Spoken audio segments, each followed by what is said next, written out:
I've been all over the place. Good morning, I'm Colleen Hammond. Thanks for joining us for Coffee with Colleen. I was trying to get it back over to my personal page, and the settings just wouldn't work. So first and foremost, since I'm having problems with settings this morning, can you hear me? That seems to be the biggest issue of all. Got lots to cover this morning. How was everybody's holiday? What's the weather like where you are? Boy, the temperature really dropped here, so it's been quite chilly. Let me go over to my page and see if I'm live here. I am not live. I am live. There I am. Alrighty. Yes, good. Morning, sister. Good morning, Sarah. Sherry is here. And lots of tips this morning, running a special just for the people that are on the live show. Only for the people that are on the live show. So make sure that you, it sounds echoey. Okay, let me check my microphone here. My audio settings are only showing one microphone, so that's good. Let me turn off these other tracks just in case. That might be audio mic mix left and right, because it's showing me really maxing out on the audio. So Tin Cup. You can hear the intro, so that was a good thing too. Hey, it helps when you get up at 5 o'clock, 3 hours before you're supposed to go live, and you still go late. Okay, so not sure. What was I saying? Oh, for the live show, yeah. So the special, the linky link is above, or to the left or the right. I'm not sure where you're seeing this, if it's on your phone or not, but in the show notes I put a link. Good morning, Debbie, to the special. It's Black Friday, Cyber Monday.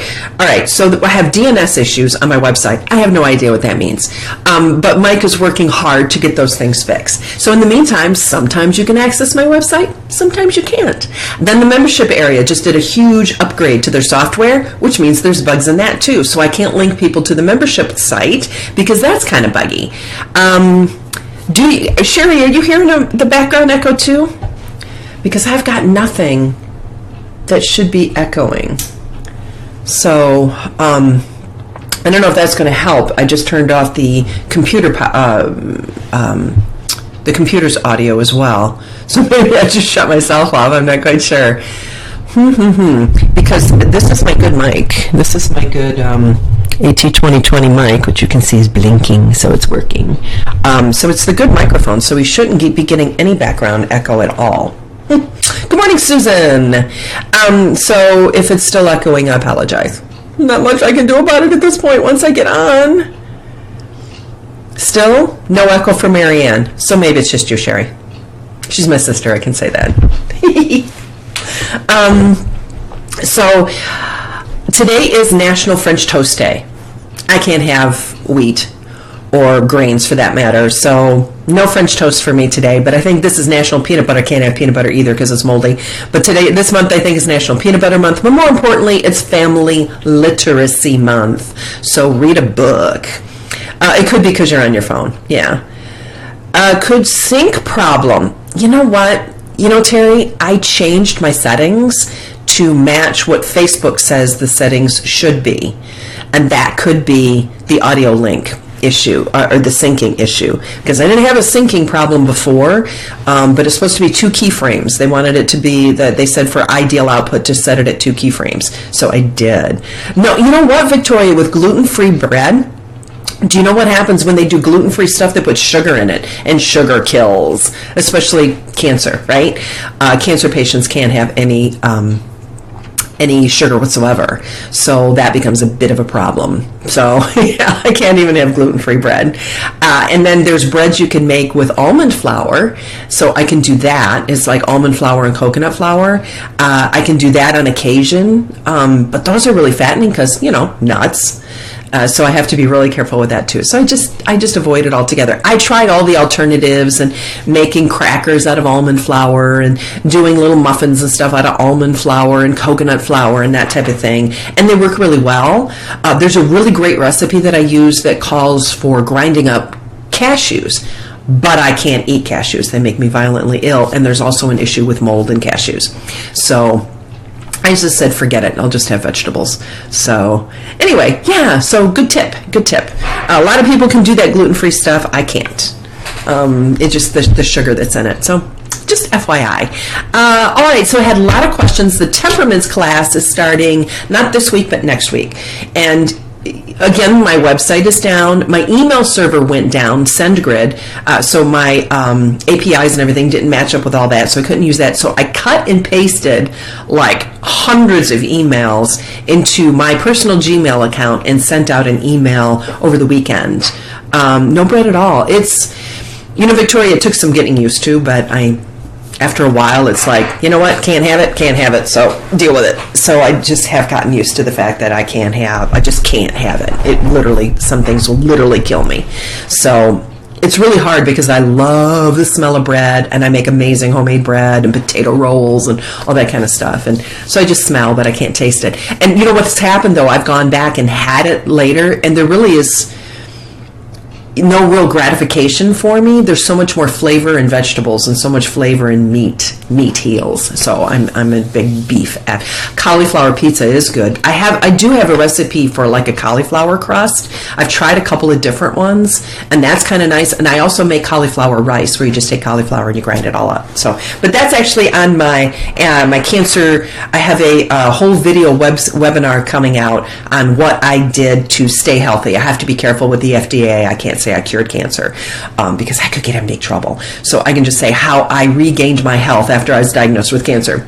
So I think that's the title we kind of came up with, because that goes for people who choose to use chemo and radiation as well. All the things that I did are beneficial for anybody, really, to prevent cancer, as well as people who were diagnosed with cancer and post-cancer. So it doesn't matter what I did, works for everybody, either to prevent or to take them through or post. It's just a really healthy regimen, but once you get your health in order, cancers can't attack you. So it's making your body a hostile environment for cancer instead of cancer coming in your body and being hostile. So anyway, I have a webinar that I'm working on with an attached ebook, and it's a labor of love, but it's also a labor, and it's taking a lot of time. So it is something I'm going to be charging for, not much. It'll just be less than a Papa John's pizza. So anyway, Sarah, the email, whole new outlook on family relationships. Oh, outstanding. Oh, the class, taking the Temperaments class is a gift from your husband. Sarah, that's really sweet.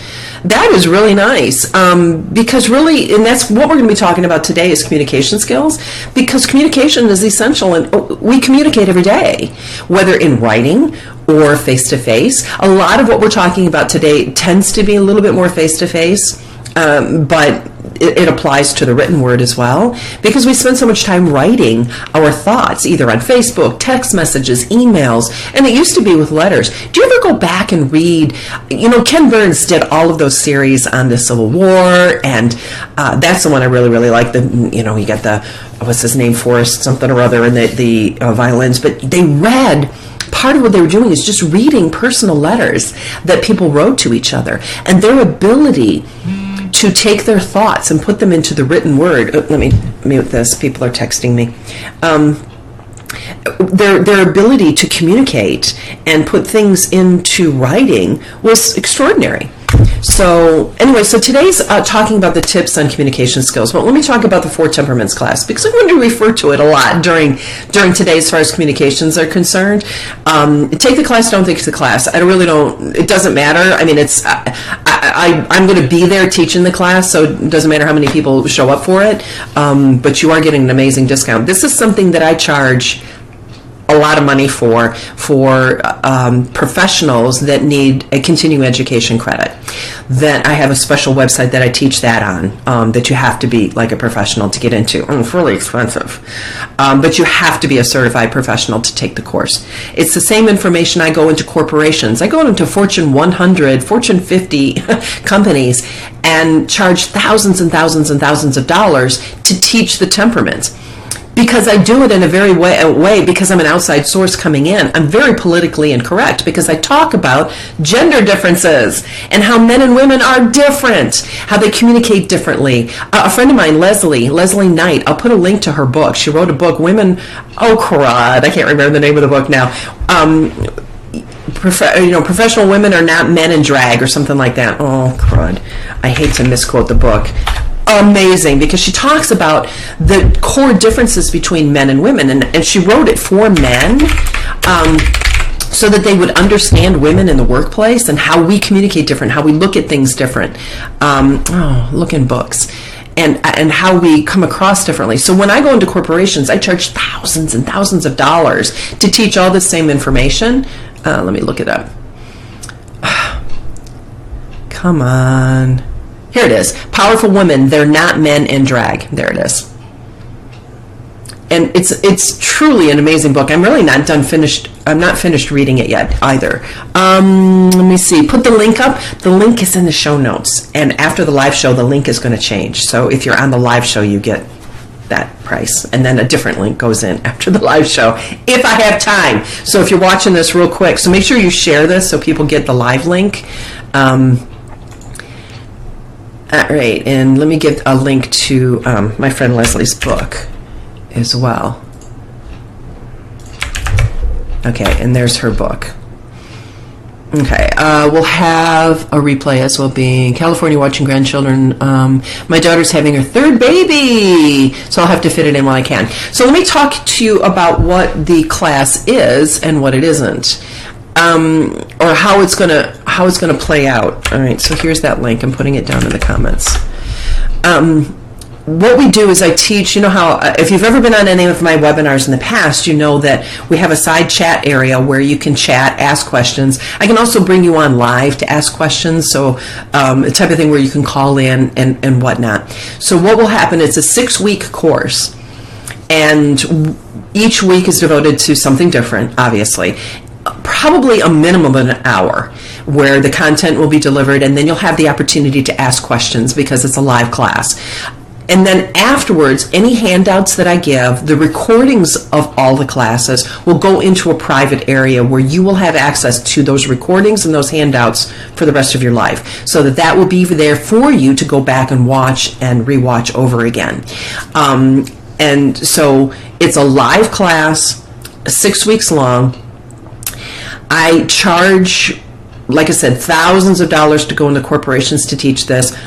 Like a lot of money to go in for professionals to get certified for this. And then I have what I do for, this is the class I just do for like entrepreneurs, moms, business professionals, whomever, like not a industry professional, not a psychiatrist that needs this for continuing education, but how to apply this to everyday life. And that I normally charge, I think it's like $350, $400, something like that for. So the link above, even if it's the Black Friday or it's a Cyber Monday, you're going to get it for either $97 or $197. So it's still an amazing deal. And if you need a payment plan, just email me because we're not starting for a couple of weeks anyway.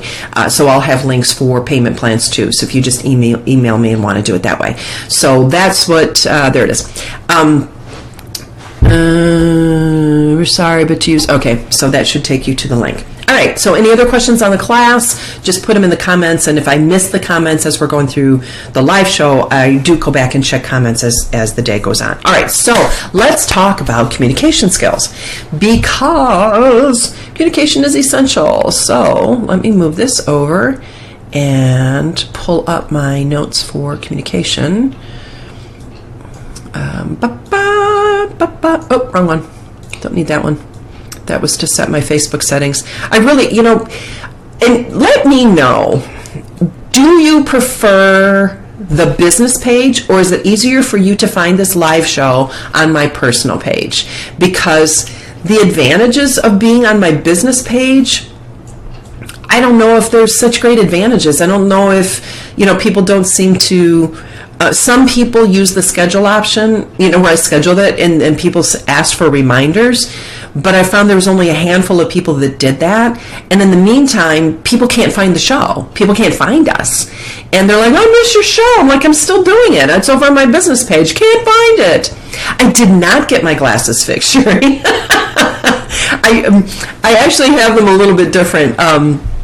So you'll notice they're even, but I had to adjust some of the wires and stuff, but I still don't have, here's that little pad still sitting here. And I went to Walmart because somebody told me, I forget who it was that mentioned on the live show, that you can go to Walmart and they'll replace those for free, and I forgot.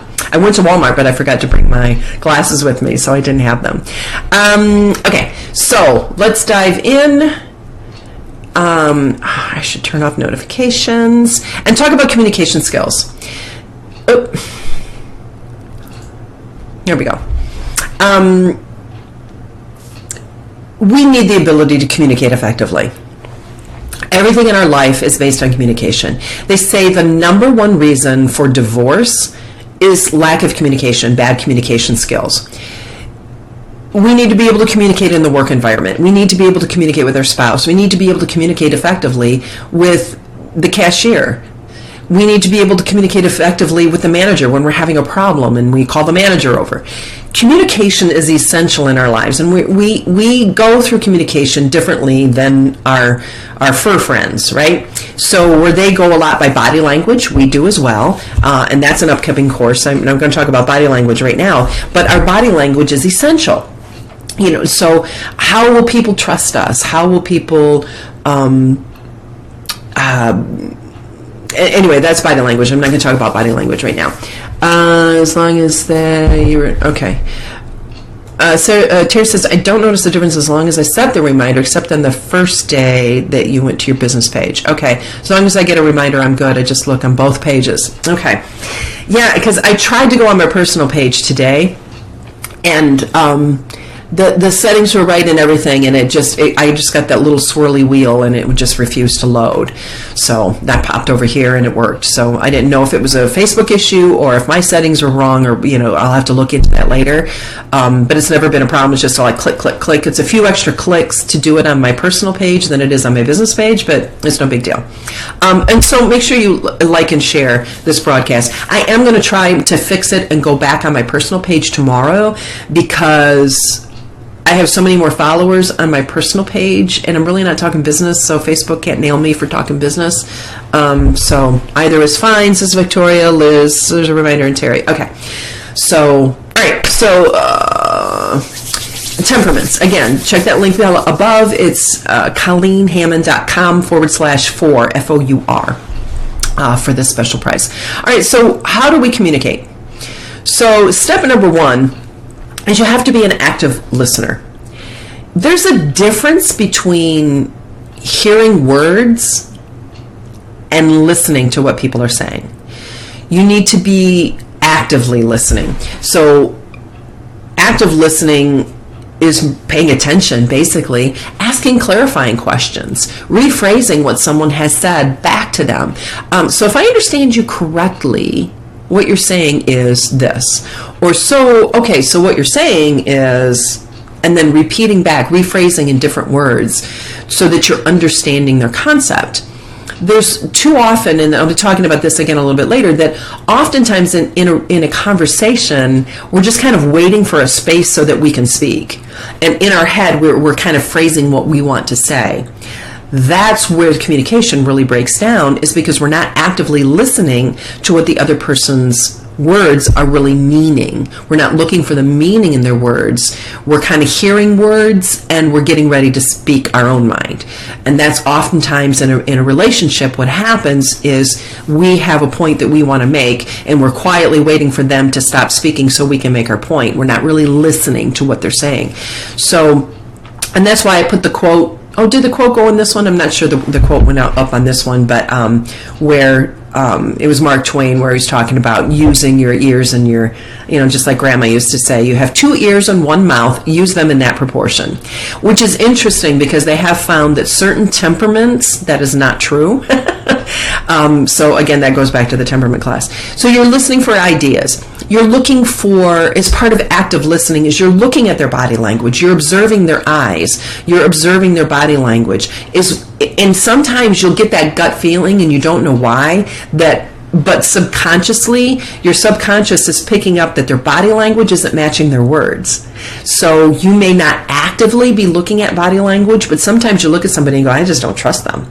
And it's because you're picking up on their body language. I also have a perfume class coming out soon. There is a certain perfume to wear a certain scent to wear that immediately makes people trust you. It's amazing.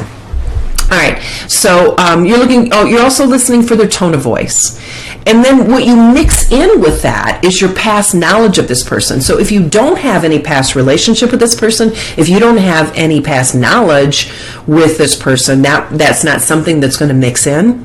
But that's all the things that go into active listening. So you want to make sure that you're hearing their words, you're looking for their ideas, and you're rephrasing back to them what you think that they're saying so that you understand them correctly. You understand the point that they're trying to make. Eye to nose contact helps. If you're not looking at their eyes, some people aren't comfortable with eye contact. That can be a temperament issue because they'll say, if somebody's not giving you eye contact, you can't trust them. Or, well, that may not be true. I was in a conversation with a woman this past weekend where sometimes she was looking at me and sometimes she wasn't. And I said something to somebody later, and they went, she's like legally blind. So sometimes she sees your outline, and she tries to look at your outline, and sometimes she doesn't. I'm like, I had no idea. I felt pretty silly. So yeah, eye contact is important, and some people aren't comfortable with eye contact, so you can look at the bridge of their nose. If you're in a large group, you can look at foreheads. That's another tip. It's good to see you, Brandon. I don't think we've seen you on a live show in a while. And that takes us to tip number 2, is your body language. Is your body language open for communication? And again, body language is a sentence. So this, although crossing your arms is considered in body language a way of blocking people and pushing you away, it's very defensive. It could also mean someone's cold. It could also mean for someone growing up, especially a woman, if she kind of blossomed early and she was uncomfortable, she would try to cover up. It could be a habit that was learned early on. So remembering that body language is a sentence and you have to take all of the words in the sentence into consideration. So focus on your body language. Is your body language open and inviting, or are you blocking people?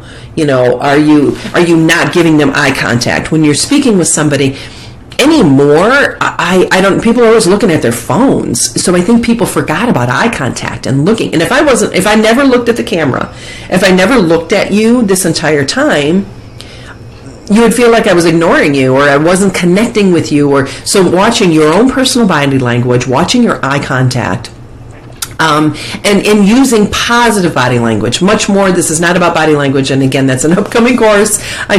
Something I teach. Your hand gestures, your tone of voice, the look on your face. So it's not just about the eye contact. It's are you smiling? Are you opening? Are you inviting? Are you encouraging? Or are you? So this is all part of having.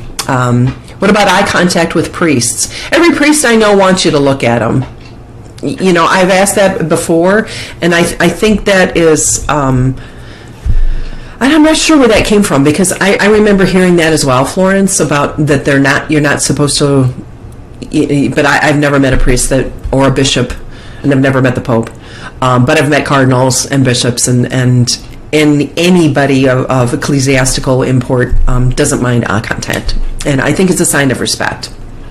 So lack of eye contact to me is condescending. It can be very condescending if somebody's just, and that goes with chin up, is a very arrogant pose. And they're really literally looking down their nose at you. So that's a really good point, Sherry. So that's number 2, using positive body language. Number 3, be clear and be concise. Now this one's kind of obvious, which is when people are talking about communication skills, this is normally what people refer to.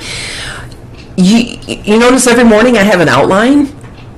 I have points. I have 7 points I'm making, 10 points I'm making, 5 tips for this. I have an outline. I'm trying to be clear. I'm trying to be concise. I'm trying to be organized.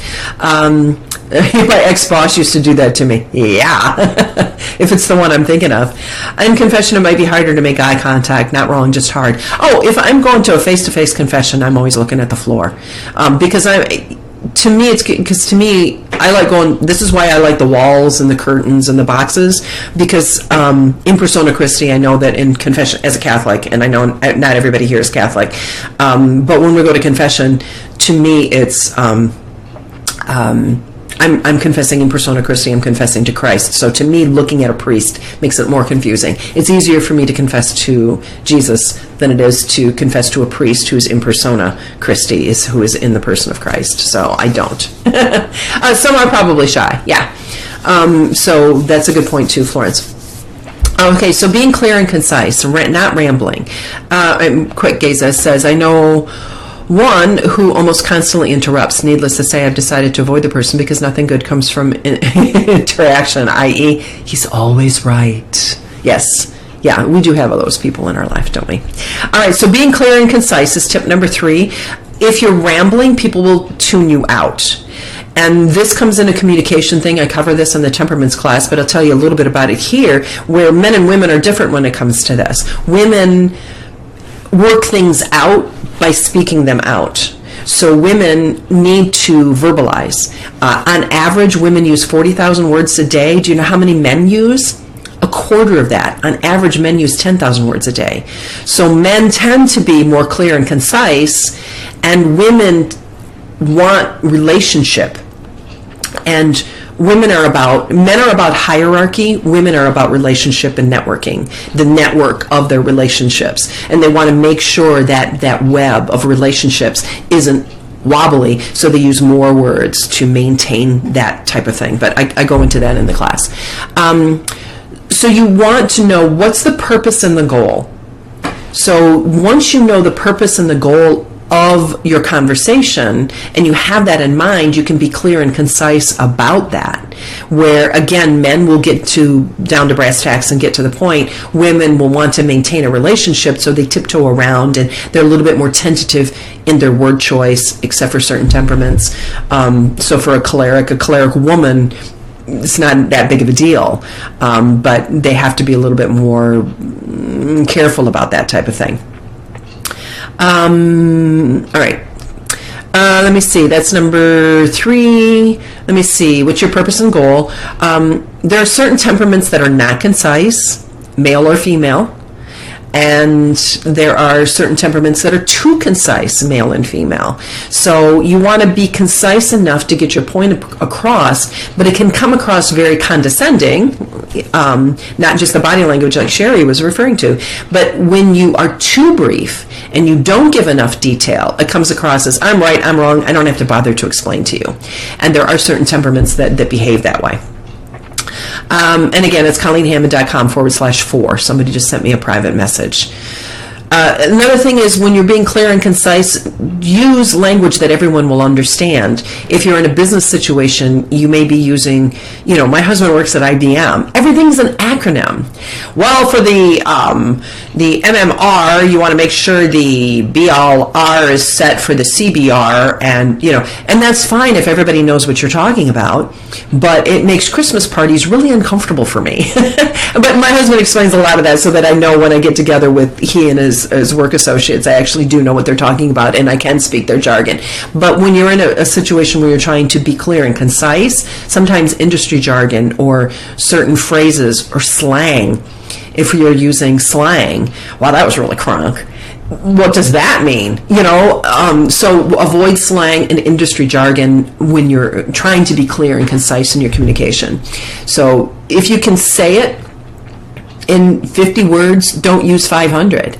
I used to teach a writing class, and as a writer and a writing instructor, one of my pet peeves is, I need a 2,000 word paper on, well, what if I can say it and prove my point in 500 words? Why should I use 2,000?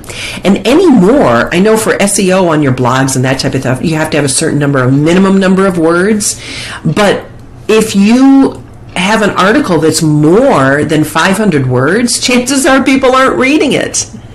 People don't have that type of patience anymore. It went from living life to having everything solved in a 30-minute sitcom. Now, people want everything solved in a 140-character tweet, so you need to learn to be far more concise. Acronyms are really, they're a bugaboo. Florence says, thank you so much for these videos. So generous of you to share this for us for free. Oh, thank you, Florence. The class costs money, but all of this is free. I have to pay my cancer bills. Liz says, I needed this. I think I do this because of the fact that I'm afraid I'll forget what I want to say unless I say it now. I can so relate to that. I do that too, Liz. So wait a minute. Oh, what was I going to say? I can't remember. Yeah, I do that all the time. So I have been known to say, before I forget, let me insert, let me just insert this, and I'll say it now. Okay, go back to your thought. You were saying, but you want to memorize. Morning. You want to memorize where you were and where they were, so that you can get them back on track as well. And that's, by the way, how you know if people are actively listening to you. You can say, I'm sorry, what was I saying? I don't know. Then they're not listening to you either. All right, so being clear and concise. Number 4. And these are not listed in any particular order because I think this one probably should be number 1. Be gracious.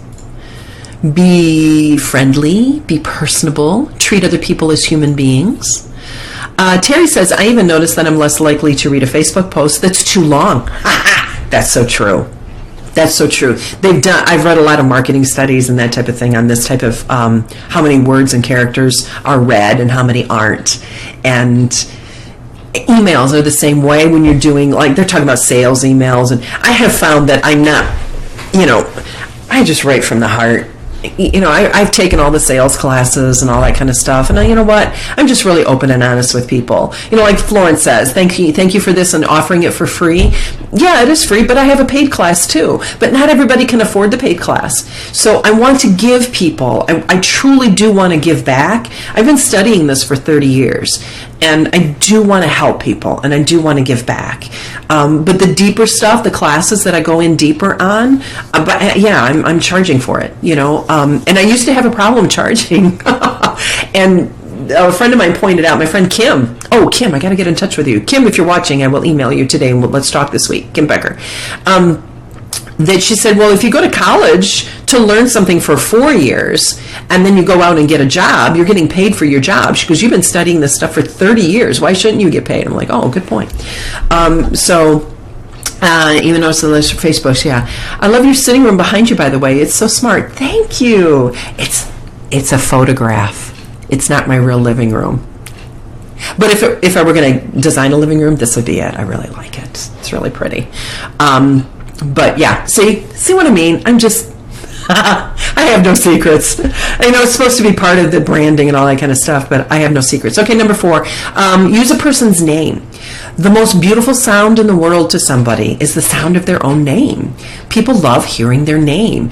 When I'm watching somebody's Periscope or I'm watching somebody else's live program and they're like, oh, Colleen's here. Hi, Colleen. I'm like, oh, they said my name.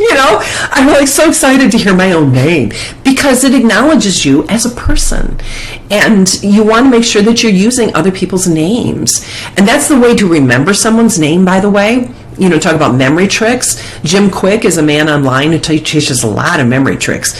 But when you want to remember someone's name, use it. When someone's introduced to you, hi, this is, hi, Colleen, this is Mary. Mary, this is Colleen. Hey, Mary, how are you?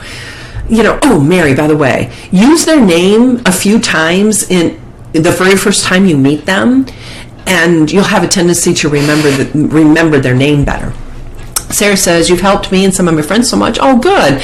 I read a talk you gave on the differences between men and women years ago. Yeah, and helped me not to be embarrassed to embrace my love of femininity. Amen. I'm so happy to hear that, Sarah. Thank you. Liz says, I do the same thing when you say my name. Liz. Hi, Liz. Hi, Liz. Yeah, well, and somebody, remember, more than one person has done this, where they have a child with them, and they'll say, my toddler or whomever is sitting on my lap, and if you're comfortable giving me their name, I'll give them a shout out. And they're like, the babies were looking like, oh my gosh, the computer's talking to me, and people from birth on, they love hearing the sound of their own name. So in a conversation, use somebody's name in a nice way, not when you're arguing. It's a little bit different with your tone of voice. Ask somebody about their personal life. We've fallen away from this. We've become such a to the point society, where earlier I said be clear and concise, but sometimes we're so concise we dehumanize a relationship, we dehumanize a conversation. So asking how someone is, finding something, and I was taught this long ago, I've told my Elvis velvet painting story too many times, where you find something genuine to compliment someone about. And to see them as a real human being. So you're using their name, you're giving them eye contact, you're asking about their personal life. And in a business situation, you have to be, far more cognizant of the fact that that's may or may not be appropriate, depending on what type of industry you work in, and that type of thing. And when I go into corporations and I teach this, it has to be adjusted for their particular corporation and their industry. So if you're dealing more with artist type people, or you're dealing with engineers, those two types of work environments and their communication skills are different. So it depends on that as well. So, but being open to knowing, if you know somebody very well, try to remember something about their personal life. For like Pam, we're praying for Pam, her daughter Evie, her grandson Jude, and her situation with the kidney transplant.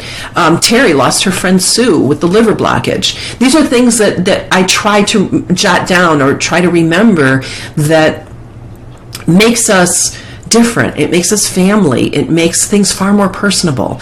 Because I may not meet you face to face in the morning, but someday I will. I hope.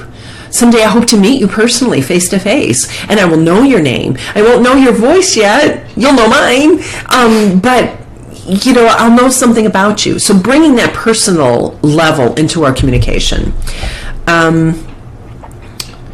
Comments. Oh, it was you, Sarah, that said to hide the voice. Okay.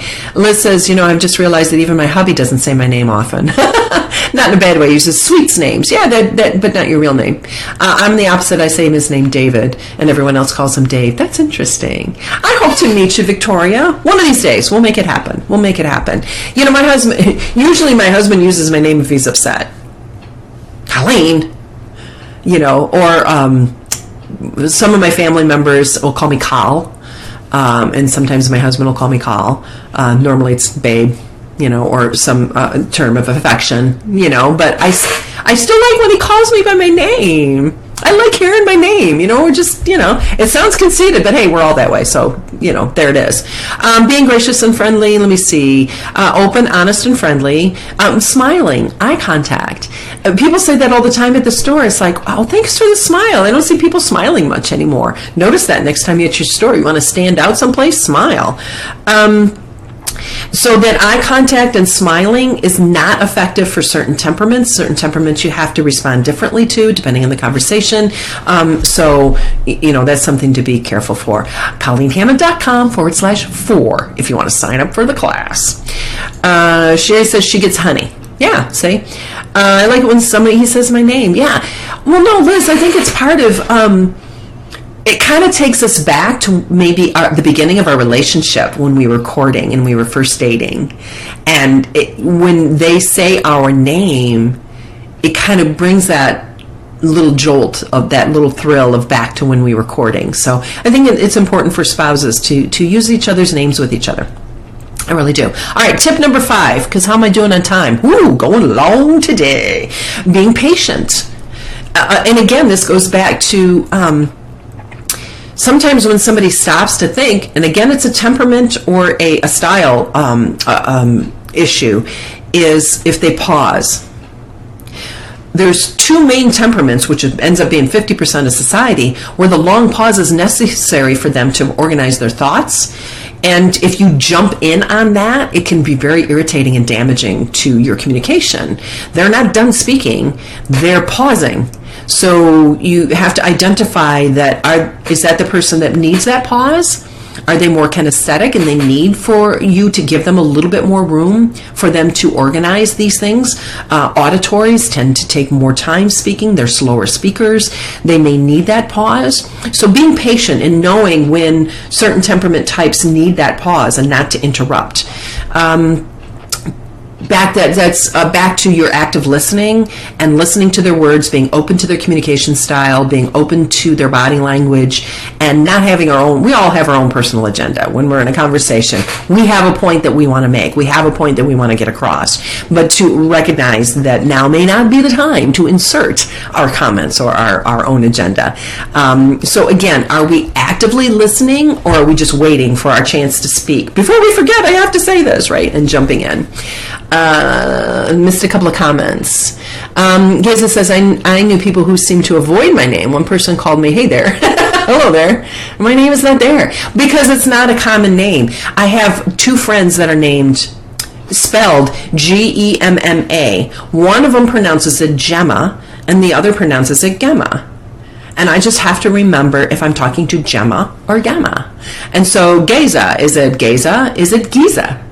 You know, so it could be that they don't want to offend you, or they forgot, you know, and I say Geza all the time. I hope it's right, you know, but I think it's because studying Spanish, the E is an A, and so I just assumed, I guess, I don't know.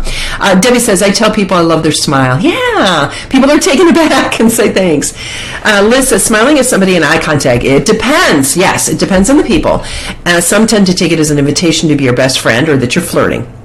Absolutely. It depends on their temperament. It depends on what's going on in their life. It depends on the situation that you're in, the environment that you're in, that type of thing.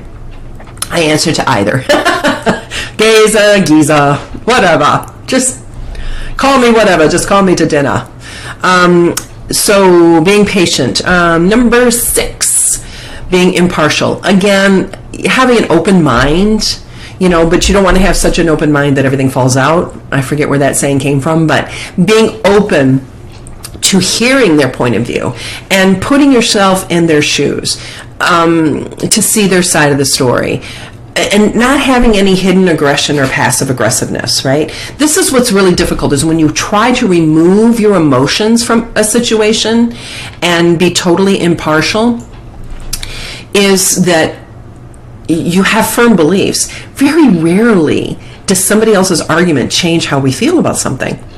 And we have to remember that too, that if this is a very strong thing, you know, when you push, I use this example all the time. You hold up your hand, and if I had you live, I would do this live. You hold up your hand, and when somebody else holds up their hand, if I push, people will push back, except for certain temperaments. But in general, people, if you push, they're going to push back.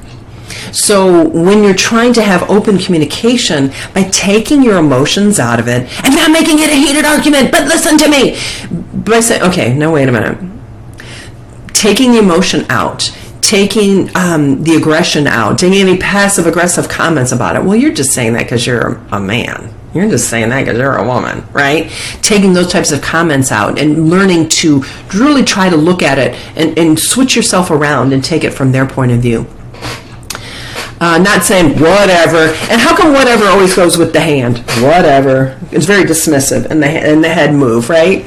Sarah says the eye contact flirty thing. Yeah, I've had guys start engaging as if my eye contact is more than politeness. I usually just talk about my children or my husband. Yeah, that's happened to me too. It's funny because my family is just, they're always laughing because we can get on an elevator and go from the lobby to the 5th floor, and we'll be on the elevator with a stranger, and they'll get out at the 5th floor and the doors will close, and my family will burst out laughing because I'll learn that person's life story.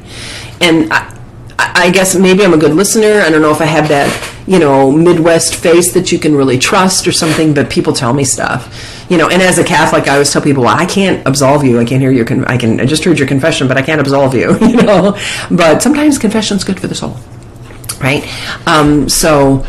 Being impartial and open-minded. And last, of course, is setting your boundaries. Staying true to your convictions. Good communication skills don't mean that you have to agree. Oftentimes, it's agreeing to disagree, but still loving the other person, still appreciating the other person, still being able to sit next to the other person at work and get along with them. I have very strong feelings because I have very strong faith and very strong religious feelings. And I have friends and work associates in my life that I love dearly that don't come anywhere near agreeing with me on on my personal choices, but being able to get along with them and work with them and love them for who they are, and understanding, walking in their shoes a bit, hearing their personal stories, hearing how they got to those decisions in their life. I don't agree, but I agree to disagree. It's okay, are they work friends? Are they my best friends I get together with on the holidays? My best friends I get together with on Friend Friday, and I have work associates that I love dearly, but I value myself and my personal opinions, and I'm not changing those. It's okay. You be you and I'll be me. I hope that people have changed their point of view based on the fact that I don't slap them in the face with it. I'm like, you know what? These are my personal convictions. I love you, but my personal convictions are such that blah, blah, blah, right? And sometimes you just have to walk away. Set boundaries, standing your ground. Yeah, but not aggressively. Do you know what I mean, Cher? It's like, no, I'm sorry. These are my convictions. I see where you're coming from. I disagree. So I guess we're just going to have to agree to disagree. Where do you want to go to have lunch? You can disagree and stand your ground and not be hostile. I try. I'm a choleric. It's sometimes hard. It's okay to assert your ideas, just as long as you're doing it in a level-headed way and learning to say no. Sometimes the end of the discussion is not an agreement. It's an agree to disagree. And that's okay if you're both staying true to your own personal convictions. Because if either side compromises, that isn't, and compromising is also part of it too, but we're not talking about mediation or that, it just how to get to that point in good communication skills. I try to, I know, Cher. But learning to say no and learning to, and being true to yourself, and it's okay. And some people think that good communication means you always have to agree. It's not true. Good communication skills is not about agreeing. Good communication skills could be about still being friends and disagreeing, and still being married and disagreeing, but being able to walk together is still in life. Hard for melancholics and cholerics. Yeah, those two tend to be the more. Oh, am I out of focus? I got to get myself back in focus again. There we go. And being able to learn to agree to disagree. So hopefully that was helpful. And we did go really long, but that is truly the tip of the iceberg. When I say I'm reading a note somebody just sent me, a private note. Asking about the class again. Again, it's at ColleenHammond.com/4, FOUR, to sign up for the class. The class is scheduled for 6 weeks. If I find that I can't cover the information in 6 weeks and I need 7, I'll do 7 weeks. My goal is to impart this information. The 30 years of study that I've done with this type of thing is to impart that knowledge to you. And if it takes me 7 weeks, I'll do 7 weeks. But I have scheduled 6 because that's normally what I do it in, is 6 weeks. One time I went long, and we did a 7th week in this class, but in general, it's normally a full day seminar that I do at corporations, which is 6 to 7 hours, including all the Q&A times and everything. So do it in the morning, break for lunch, and then in the afternoon, and then I try to get them out of there by 4, because I have found that people like to be gone by 4 instead of 5. So it's something that I've learned to get in 6 hours. So it's once a week. If you can't make it on the live, you will be sent the recording for that week, as well as all the handouts. I see a question popping. We miss you. I'm glad you went long. Thanks, Sarah. Do I know what time of day it'll be? More than likely, it'll be in the evening, 8 o'clock Eastern. Tuesday nights, 8 o'clock Eastern seems to be a really good time. At that point, kids are either winding down, or the husbands can put kids to bed, or the wives are putting kids to bed. I've done it during the day, but middle of the afternoon, but people are running errands and stuff. So I have found that in general, Tuesday nights, 8 p.m. Eastern seems to work as a good spot for most people. Do it time. Sarah says it's perfect. Good. And and that's what happens is more often than not, people can't make the live one, or like a lot of people make the first live one and the second live one, and then they're like, well, I don't have a lot of questions, so I'll just watch the replay. And then again, as each week goes by, it will be uploaded into a specific members area for you so that you can go. It's not going to be on YouTube. It's not, going to be available there. It's going to be on a private, behind a firewall type of website. Okay. Will you give any free tips about perfume at some stage? Yes, absolutely. When I start promoting the perfume course in a couple of weeks, I'll be doing that. WD-40. Oh, yeah, I know. I need WD-40 in. This is Ian's chair. Baby will be in bed and my older child will be having a quiet time. Yeah, so it tends to be a really good time, I have found over the years. Tuesday nights at 8 p.m. Eastern. Tends to be a really good time slot for most people. There have been times like I do at 9 o'clock Eastern, but then what happens is I deal with a lot of business professionals, and if we go long and get into questions, which we normally do, and normally is 90 minutes, if we go long and they have to deal with questions, now they're getting past their bedtime because they have to get up and go to work in the morning. So that's why I found that 8 o'clock Eastern works, because if we're done by 9:30, that still gives people time to still be with their family, wind down, and get to bed by 10. So that they can get up early for the next morning. So hit that website. The website where ColleenHammond.com/4 is where it'll take you right to the /black. Here it is. If you want to know more details about the class, I will give you the link to my website. Here's the link to my website. However, because we have DNS issues that we're trying to resolve, and the fact that somehow my website got the website where my website's hosted on got moved to Japan. So now we have these massive latency issues where people click on the website. So then they think that might be why part of the time my DNS is going in and out. So sometimes you can access my website, sometimes you can't. And as soon as it gets hit a certain number of times, it like disappears. So it's really crazy. It's really crazy. Business or personal tomorrow? I'm going to try to go live on my personal page tomorrow. I'm actually going to take the recording from this and put it over on my personal page. And I just get a lot more people are there over. I've got 10,000 people on my personal page and like 3,500 on my business page. So a lot more people are helped. And I can get the information out to more people. You can share this to any page, and I appreciate people sharing, liking, and sharing. I know there's a good 20 people on and 10 likes. So, hey, if you're watching, give me a thumbs up. Or give me a sad or a smiley face or a frowny face. I don't care, but just do something. Give me a reaction of some sort. Check both. Vet's got to run. Okay, peace, love. Prayers. See you later, Cher. And so prayer requests. Anybody have any prayer requests? Of course, we want to continue to pray for the repose of Sue's soul, Terry's friend. We're praying for Pam's daughter, Evie, on her kidney transplant, and her son and their family, and especially since it's done through a military hospital. They have, I guess, a couple extra hoops and stuff that they have to jump through for that. So that's been kind of an issue for them. Somebody else asked me for a prayer request. This is a financial thing, so it was a private request. I had a business situation over the weekend, so personal prayers for that one. It doesn't look like it's going to resolve. I'm really good at communicating and everything, I thought.